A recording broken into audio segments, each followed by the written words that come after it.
Hi everyone, it's time for this week's video. It's a little bit later than usual because I had post that arrived, but I had to have it redelivered because there were packages.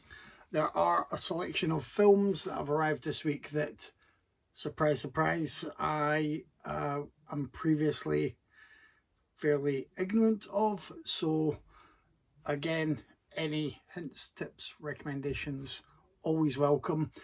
I have also acquired more Funko Pop things for special photos on Instagram, so the links will be down there. Join us on Instagram, Raiders_of_the_podcast, and you'll be able to see occasional Funko Pops.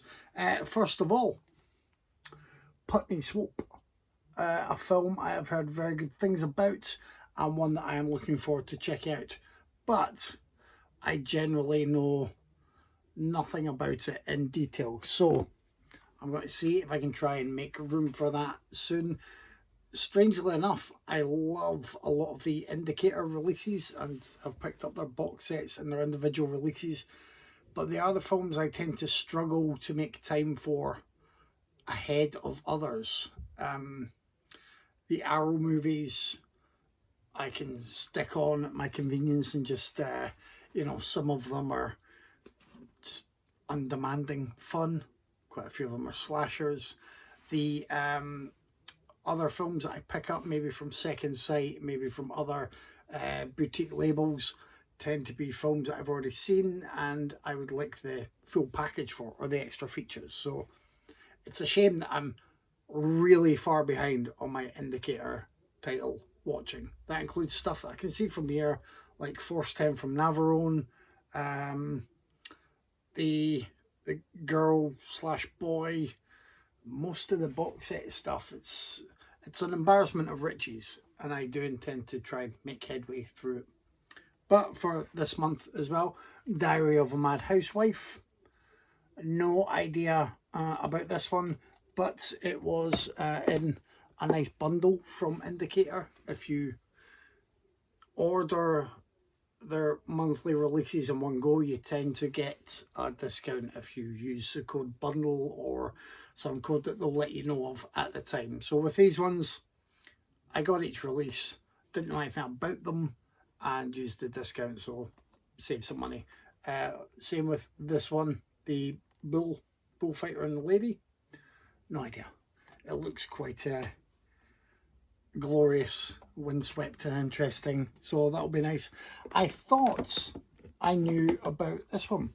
It's a really nice package, Creatures of World Forgot, and it's another Hammer film, and obviously I have quite a lot of the Hammer releases already, so I thought this was one that I hadn't upgraded yet, and I'd already seen though, because quite a few of you will probably be aware of the old DVD box set that had about 25, 26 movies in there. It was always going at a good bargain price, tended to be an HMV. So most Hammer horror movie fans picked that up at some point or another. And it had in there, I think it had 10 million years BC.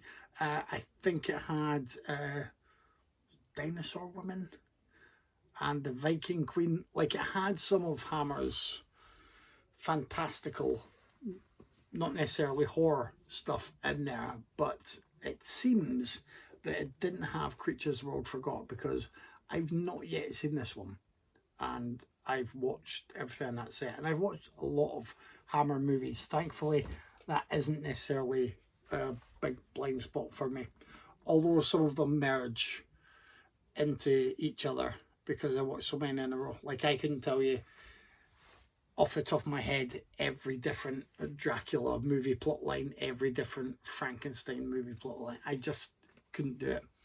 But I am a fan, especially if there's a Peter Cushing role, if there's a Christopher Lee role, or bonus points if they are in there together. Moving on to something quite different. This is a nice shiny new release from BFI of Get Carter. I'm not opening everything up because the postcards, the booklets, everything that's in here, they're all very nice, and I tend to do worse at trying to repackage them. And if you want to find unboxing videos, there are loads of them on YouTube and on the internet. What I will say is, unlike the other titles mentioned, yeah, I've seen IndiCarter. I love IndiCarter from the main theme tune, which is Roy Budd, I believe, to Michael Caine's performance, to the grey granite noir style of using Northern England in there, and it is just a modern classic. There's some great lines in the script. There's a very strange eroticized sequence about a third of the way into this, if I remember rightly. It's a very odd juxtaposition there, but it's a great film, superb.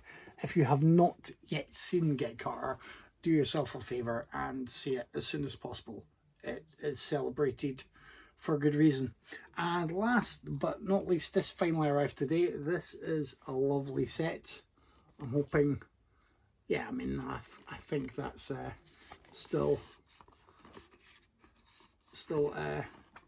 allowed on YouTube. There is no nudity there. There is skimpy clothing. But this includes Smile Before Death, The Weapon, The Hour, The Motive, and the title that I had heard of, and the reason I bought this, The Killer Reserved 9 Seats. I've not seen any of these. I do like a giallo every now and again.